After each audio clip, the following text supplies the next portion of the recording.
Hola, nuevamente bienvenidos a otro tiempo de estudio de la palabra de Dios. Listos todos para escudriñar la palabra y siempre tratando de encontrar en ella nuestra guía para nuestro diario vivir.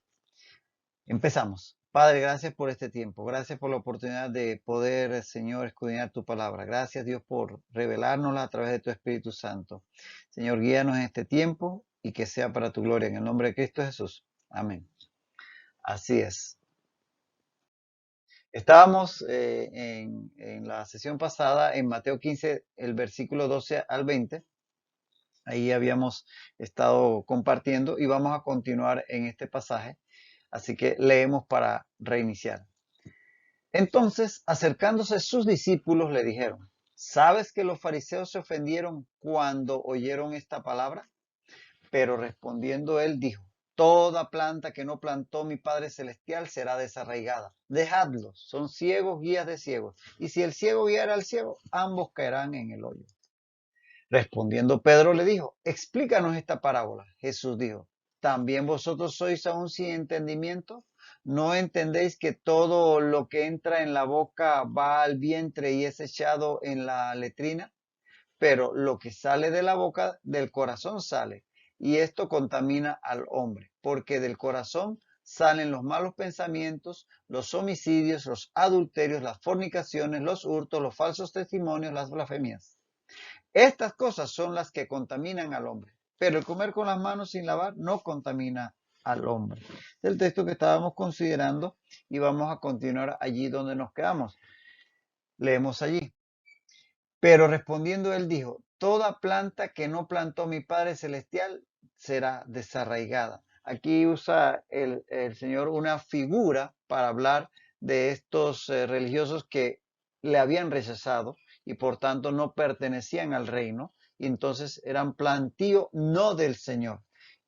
Al contrario, y ya vimos en la sesión pasada, cómo Dios nos considera a nosotros su sembradío. Somos un árbol exuberante, dijimos, la viña del Señor. Somos un huerto de riego, ramas de la vid, que todo aquello que vimos la vez pasada. Pero antepuesto a eso que el Señor nos considera a nosotros que somos su pueblo, vemos que a estas personas que le rechazan les considera plantas que no plantó el Padre. Y en ese sentido, decir que los cultivos que el Padre Celestial no ha plantado serán desarraigados, como dice aquí el Señor. Vemos, por ejemplo, en Mateo 13, 25 y 30, la parábola del trigo y la cizaña, que dice en el verso 25 de Mateo 13 que mientras dormían los hombres vino su enemigo y sembró cizaña entre el trigo. Entonces una semilla espuria. Son corazones que no han sido sembrados por el Señor porque no le han abierto su corazón. Y sencillamente el enemigo es el que siembra en ellos, como dice aquí, la cizaña. Y al final, ¿qué resultará? Dice el verso 30, recoged primero la cizaña y atarla en manojos para quemarla. Será el resultado de aquellos que no son plantío del Señor. Y también en Juan 15, 5 al 6, dice: el que en mí no permanece será echado fuera como pámpano y se secará. Y lo recogen y lo echarán en el fuego y arden. ¿Sí? Que ese es el destino sencillamente de aquellos que no son sembradío del Señor. Y Judas 12 habla de estos y dice de estos que son sencillamente contrarios al reino de los cielos, que son árboles otoñales, sin fruto, 2 veces muertos y desarraigados, como dice aquí el texto de Mateo. De tal manera que eso es lo que le espera a aquellos que sencillamente viven apartados del Señor, no son sembradíos del Señor y por tanto les espera un destino realmente triste. Y dice el Señor: dejadlos, son ciegos, guías de ciegos. Y si el ciego guiare al ciego, ambos caerán en el hoyo. Este dicho de que el ciego guía de ciego y ambos caerán en el hoyo es un dicho proverbial bastante antiguo, venía desde el tiempo del Antiguo Testamento. Así que eso es lo que con que el Señor los está comparando. Y le dice a los discípulos que los dejen, es decir, que no los sigan. En ese sentido,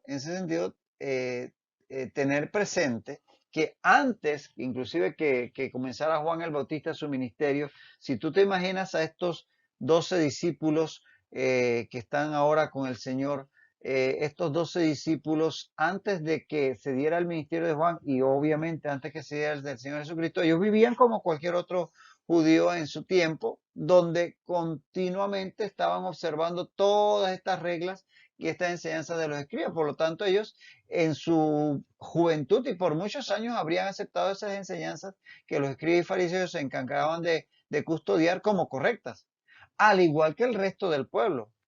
Es decir, todos sencillamente consideran que eso era correcto porque no había quien les hubiese corregido. Así que ahora Jesús les dice, déjenlo, o sea, no lo sigan más. Todo lo que ustedes aprendieron, ese montón de tradiciones, olvídense de eso, yo les estoy enseñando lo que es correcto. Entonces, en ese sentido, como nosotros que algunos hemos venido de tradiciones que quizás nos enseñaron de niños sin saber, ahora que nos ha alumbrado la luz de Cristo y entendemos por su palabra la correcta fe, entonces dejar de lado todas esas tradiciones que en realidad no es realmente lo que Dios busca en nosotros y seguirle a Él lo que Él nos enseña en su palabra. Entonces estos religiosos eran en realidad, como los compara aquí el Señor Jesús, eran, y es, ojo, sin saberlos, eran ciegos, porque ellos creían que sabían, ellos no se consideraban ciegos, ellos creían que sabían.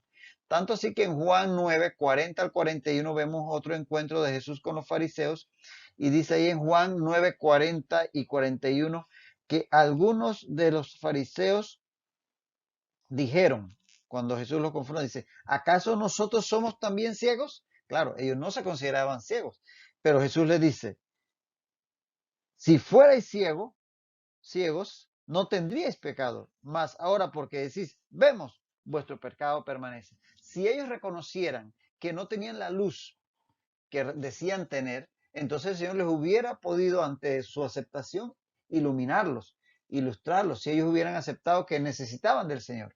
Pero como ellos decían, no, nosotros no sabemos, no necesitamos perdón, no necesitamos nada, nosotros lo sabemos, todos nosotros vemos.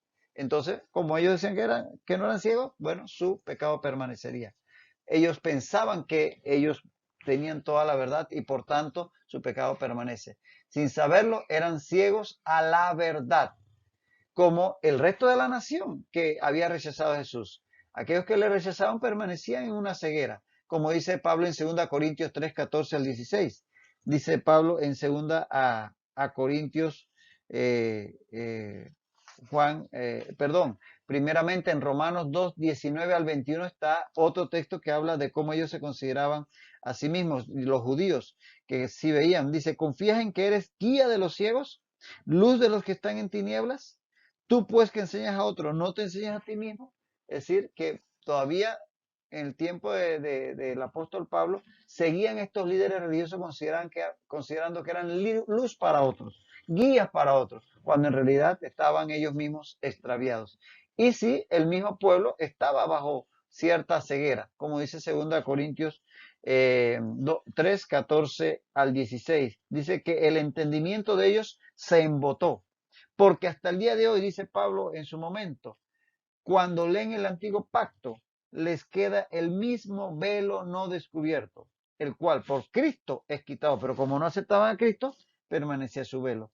Dice Pablo en el 15, y aún hasta el día de hoy, cuando se lea Moisés, el velo está puesto sobre el corazón de ellos, pero cuando se conviertan al Señor, el velo se quitará.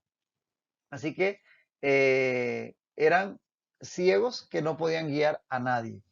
Y es que quien no acepta su error después de ser corregido debe ser dejado de lado, como dice el Señor Jesús, déjenlos, o sea, no perseveren en seguir detrás de ellos. Él les había hablado, Él le había mostrado milagros, Él había enseñado. Si ya le rechazaban, pues definitivamente que no tenía por qué seguir persistiendo en ese fin. Por eso dice Proverbios 23:9, que no hables a oídos del necio, porque menospreciará la prudencia de tus razones. ¿Qué es lo que hacían ellos? Menospreciaban la enseñanza de Jesús. Así que, ¿para qué perder tiempo después de que hemos tratado de hacerles ver la verdad y la han rechazado reiteradamente? También dice Proverbios 26:12. Proverbios 26:12. ¿Has visto hombre sabio en su propia opinión? Más esperanza hay del necio que de él. Así que en este caso no hay que perseverar en alguien que rechaza el mensaje de salvación. Pero lo que sí podemos hacer es seguir orando por ellos, seguir orando por esa persona para que de alguna manera, de alguna forma, si en algún momento se da la ocasión, pues le resplandezca la luz de Cristo. Eso sí podemos seguir haciendo, teniendo compasión de ellos.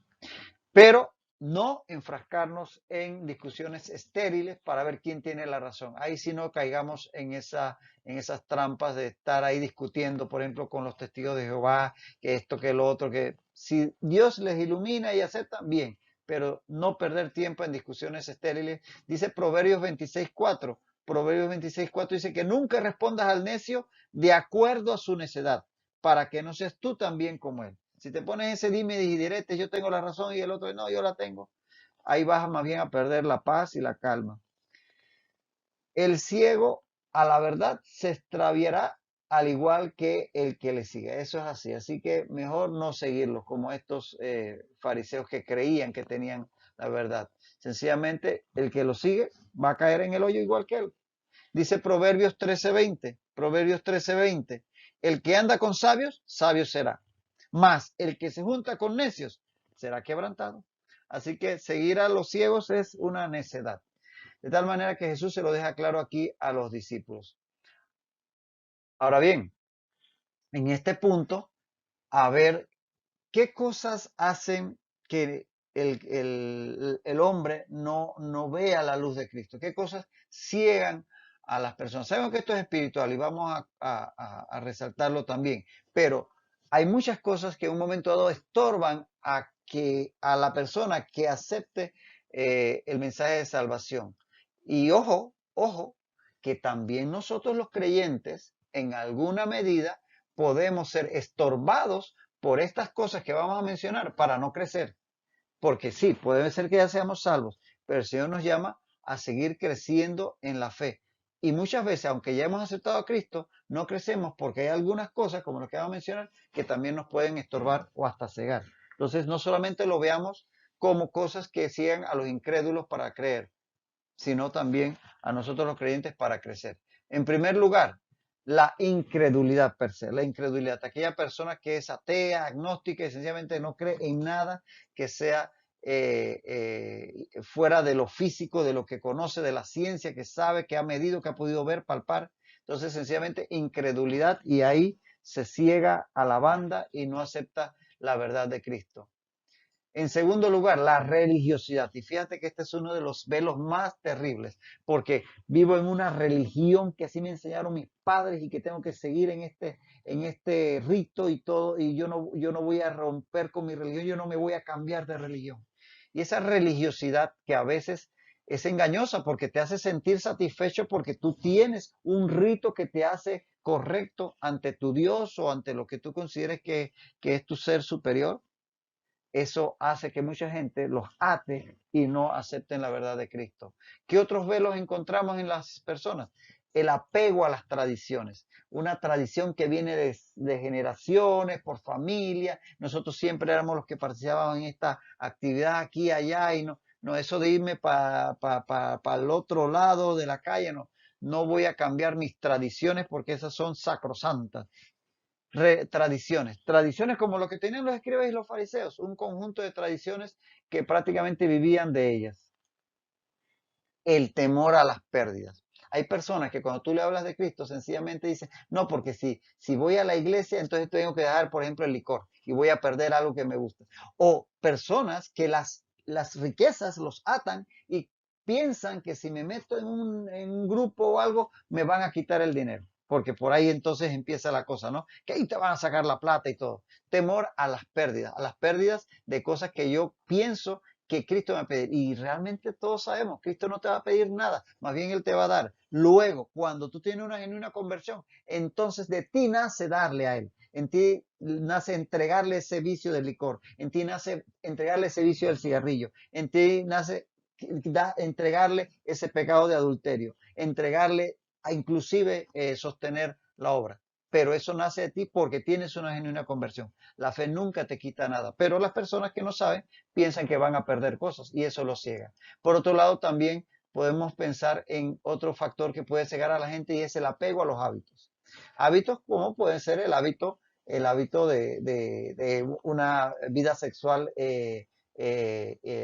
fuera del matrimonio, que voy a tener que dejar aquello que me gusta, o el hábito de licor, por ejemplo, como mencionábamos, un hábito que te hace mantenerte apegado a eso o el hábito de vivir de una manera que no vayas a aceptar a Cristo.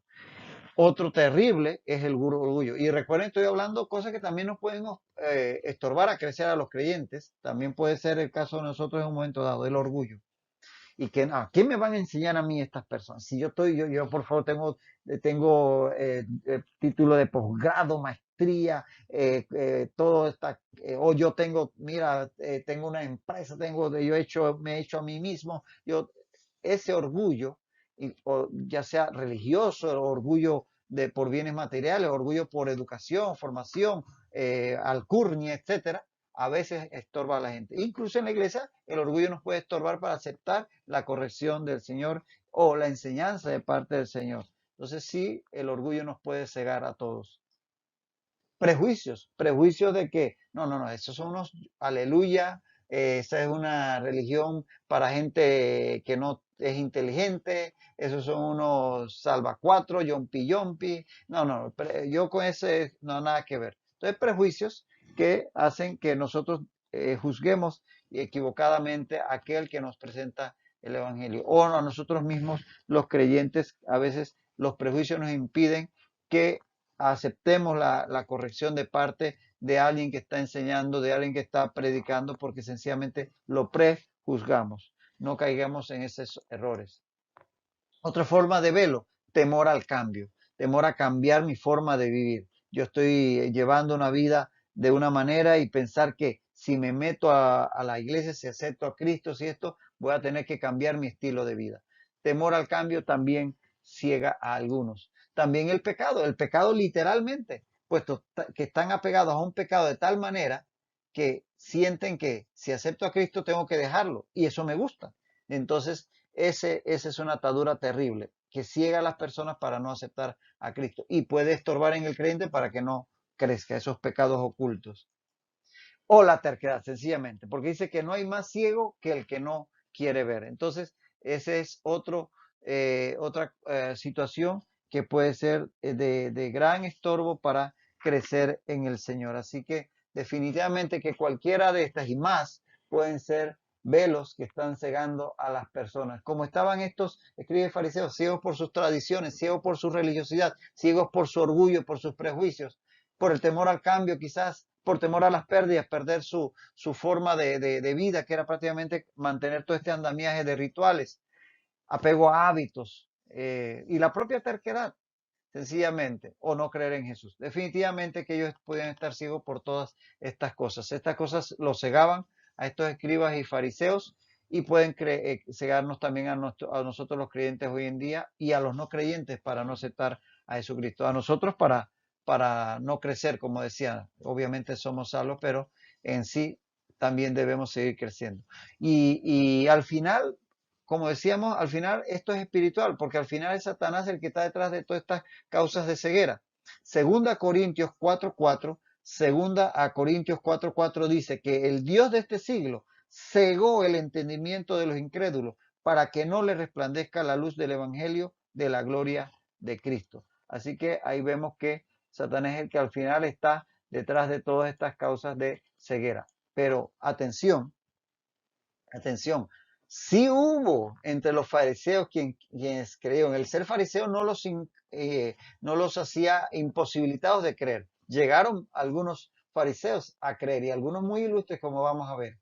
En Hechos 15:5, por ejemplo, en Hechos 15:5 dice que algunos de la secta de los fariseos que habían creído y eran parte de la iglesia, este caso en Antioquía, entonces vemos que sí habían fariseos que sí habían creído. Y entre esos fariseos que terminaron aceptando a Cristo y siendo líder dentro de la predicación del evangelio, está el apóstol Pablo.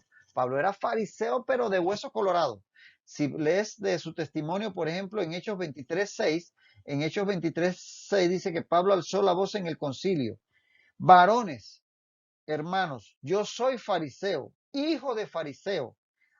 Y ahí sigue. Entonces, como ves, Pablo era fariseo originalmente. Y en Hechos 26:5 nuevamente testifica.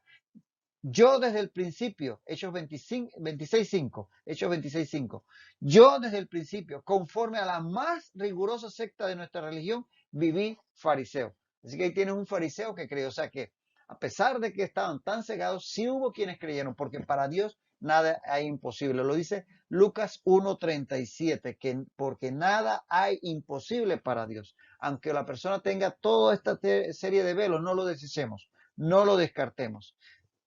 Hablemosle y si nos rechaza, por lo menos oremos por él o por ella, porque definitivamente Dios sí puede hacerlo, aunque ciertamente hay muchos apegos que hacen que las personas rechacen a Cristo.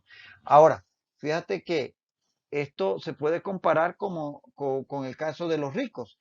En Mateo, en Mateo 19, en Mateo 19, 24 al 26, puedes buscar en Mateo 19, 24 al 26, dice Jesús que es más fácil pasar un camello por el ojo de una aguja que entrar un rico en el reino de Dios.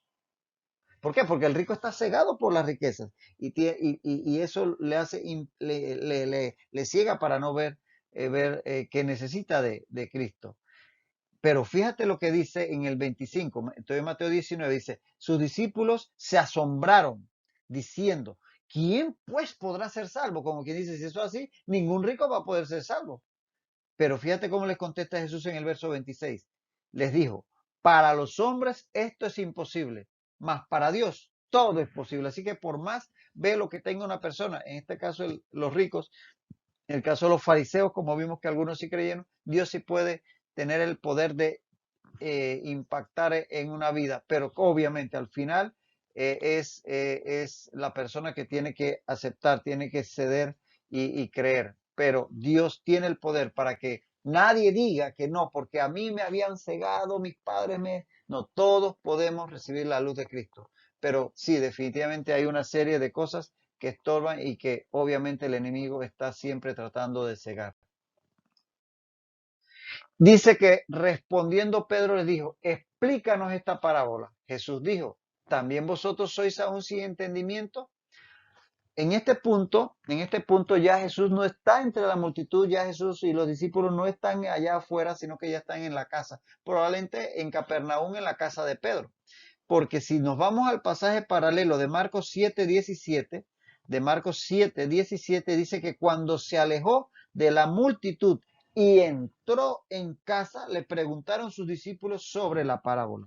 Así que en este momento ya no están allá cuando los fariseos y los escribas tuvieron el encuentro con Jesús, ni con la multitud a la cual Jesús se dirigió después, no, ya se han apartado y ya están solos acá con Jesús, los 12 posiblemente en la casa de Pedro, como decíamos, que era donde él acostumbraba pernoctar en Capernaum.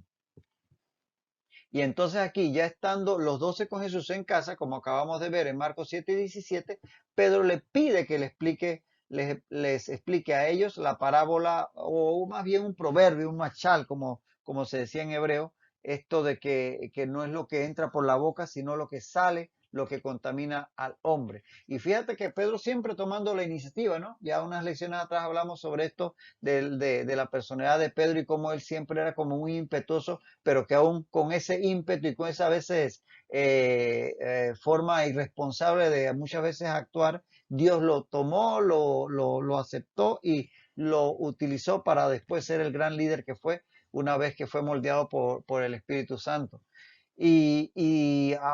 Podemos siempre hablar de esa iniciativa de Pedro, pero también aquí podemos también decir que es mejor preguntar que quedarse con la duda.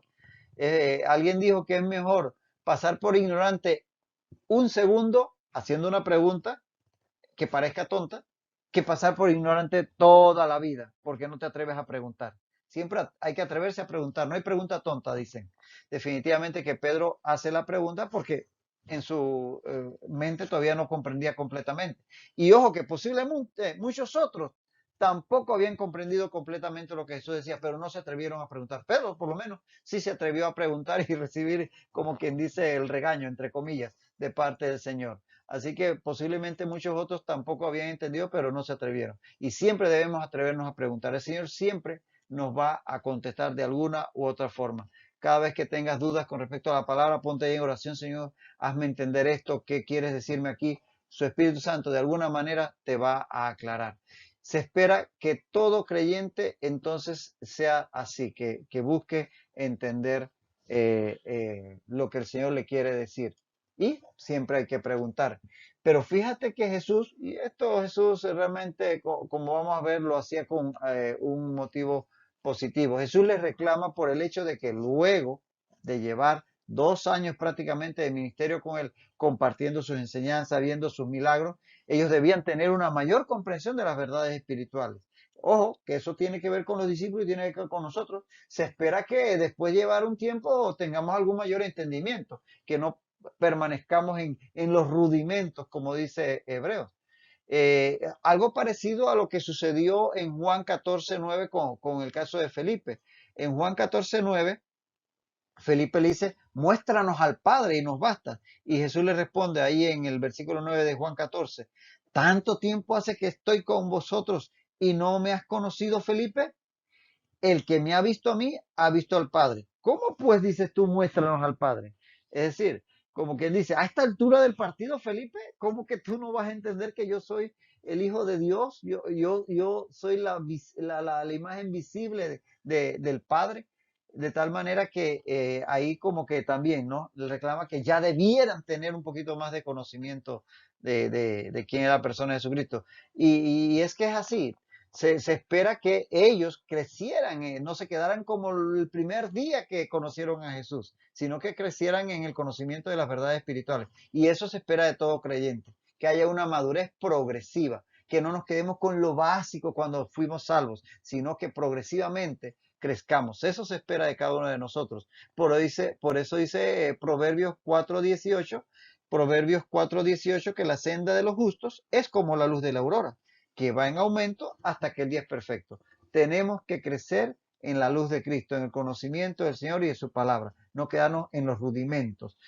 Por eso dice Hebreos capítulo 5, versículos 11 al 12, Hebreos 5, 11 a 12 dice, acerca de esto tenemos mucho que decir y difícil de explicar. ¿Por qué es difícil? Porque os habéis hecho tardos para oír. Es decir, no habían crecido, dice la autora de la carta a sus lectores, los hebreos. Dice el 12 de Hebreos 5, porque debiendo ser ya maestros después de tanto tiempo, tenéis necesidad de que se os vuelva a enseñar cuáles son los primeros rudimentos de las palabras de Dios. Y habéis llegado a ser tales que tenéis necesidad de leche y no de alimento sólido. ¿Lo ves? Se espera que el creyente crezca en el conocimiento de la palabra y de la voluntad de Dios. Y eso se transforme en hábitos correctos, en acciones correctas, en una vida transformada que cada día se parezca más al modelo perfecto que es nuestro Señor Jesucristo.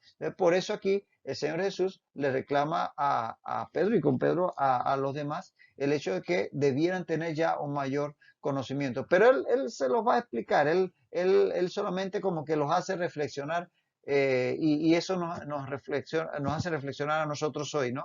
Que ciertamente si no tenemos algo, el Señor tarde o temprano nos lo va a explicar, pero también en un momento dado entender que todos somos llamados a crecer, no quedarnos con los rudimentos. Y para eso estas enseñanzas y tu asistencia a los cultos y tu estudio personal y todo lo que hacemos para tratar de crecer en el Señor. Pero ojo, no para crecer intelectualmente, sino para que eso se transforme en vida diaria, en la actitud hacia mis familiares, en mi actitud hacia mis vecinos, en mi forma de participar en la obra, en todo aquello que tiene que ver con nuestro día a día. Nos detenemos aquí con esta reflexión para que meditemos en todo esto y nos encontraremos aquí en la próxima ocasión para seguir estudiando y creciendo en la palabra de Dios. Hasta entonces, que el Señor siga bendiciendo tu vida rica y abundantemente.